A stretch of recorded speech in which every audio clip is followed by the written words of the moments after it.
নমস্কার বন্ধুরা, welcome to my channel SB explorer. তো বন্ধুরা, তোমরা সকলেই জানতে আজকে কিন্তু কলকাতার ডার্বি গুয়াহাটিতে অনুষ্ঠিত হয়েছে এবং সেই ডার্বির রং আবারও কিন্তু সবুজ মেরুন হলো।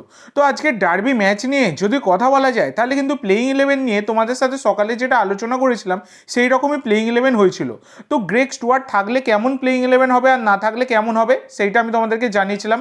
না থাকলে কেমন হবে সেইটাই কিন্তু হয়েছে আজকে প্লেইং ইলেভেনটা। আর এদিকে ইস্ট বেঙ্গলের কিন্তু সৌভিক চক্রবর্তী ফার্স্ট ইলেভেনে ফিরেছিলেন।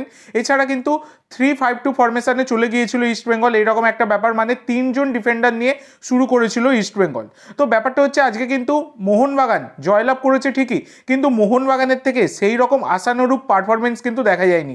মানে দুর্ধর্ষ যে খেলা আমরা দেখি মোহনবাগানের, সেই রকম কিন্তু কিছু দেখা যায়নি। অনেকটাই মানে অন্যদিন যে ধরনের খেলাটা খেলে তার থেকে কিন্তু অনেকটাই কম ভালো খেলেছে সেটা বলা যায়।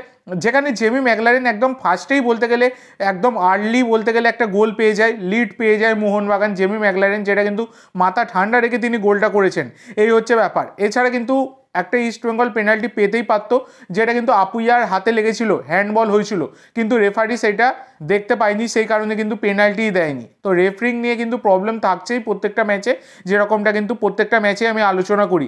তো এই হচ্ছে ব্যাপার। তো আজকে মোহনবাগানের গ্রেগ স্টুয়ার্ট তিনি কিন্তু ম্যাচ মানে শেষ হওয়ার প্রায় 15 মিনিট খেলেছেন তিনি। তো যথেষ্ট ভালো, মানে গ্রেগ স্টুয়ার্ট নামার পর খেলার কিন্তু ধাঁচ অনেকটাই পাল্টে গিয়েছিল, সেটা কিন্তু দেখা গেছে। তো দেখো, গ্রেগ স্টুয়ার্ট যত বেশি মাঠের মধ্যে খেলবেন মোহনবাগানের জন্য ততটাই বেটার, কারণ মাঝমাঠে ক্রিয়েটিভিটির অভাব কিন্তু দেখা যাচ্ছিল প্রত্যেকটা ম্যাচেরই মতো। এছাড়া কিন্তু প্রচুর প্রবলেম হচ্ছিল, বিশেষ করে আজকে উইং অ্যাটাক খুবই কম ছিল। অন্যদিন লিস্টন আর মনবীরের থেকে যে উইং অ্যাটাক দেখা যায় সেটা কিন্তু অনেকটাই কম দেখা গেছে। এছাড়া বন্ধুরা, আজকে সৌভিক চক্রবর্তী তিনি কিন্তু জোড়া ইয়েলো কার্ড দেখে রেড কার্ডও দেখেন। তো 10 জনে খেলেছে লাস্টের দিকটা অনেকটাই সময় ইস্ট বেঙ্গল।